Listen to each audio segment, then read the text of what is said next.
তথ্য বিনোদন প্রতিদিন। বিএনপির ভারপ্রাপ্ত চেয়ারম্যান তারেক রহমান সহ দলটির 3 নেতাকে যুক্তরাষ্ট্রের নতুন প্রেসিডেন্ট ডোনাল্ড ট্রাম্পের পক্ষ থেকে ন্যাশনাল প্রেয়ার ব্রেকফাস্ট অনুষ্ঠানে আমন্ত্রণ জানানো হয়েছে। শুক্রবার বিএনপির প্রেস উইং বিষয়টি নিশ্চিত করেছে। জানা গেছে, ন্যাশনাল প্রেয়ার ব্রেকফাস্টে তারেক রহমান, বিএনপির মহাসচিব মির্জা ফখরুল ইসলাম আলমগীর এবং স্থায়ী কমিটির সদস্য আমির খসরু মাহমুদ চৌধুরীকে আমন্ত্রণ জানানো হয়েছে।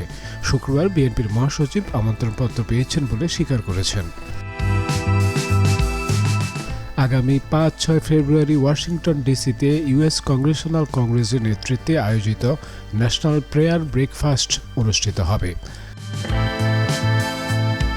ন্যাশনাল প্রেয়ার ব্রেকফাস্ট ইভেন্টটি মূলত খ্রিস্টান ব্যক্তিত্ব, পাদ্রী, নির্বাচিত কর্মকর্তা এবং উদ্যোক্তাদের একটি সমাবেশ, যা সাধারণত ফেব্রুয়ারির প্রথম বৃহস্পতিবার ওয়াশিংটন ডিসিতে অনুষ্ঠিত হয়। এই অনুষ্ঠানের প্রতিষ্ঠাতা ছিলেন আব্রাহাম ভেরিরে।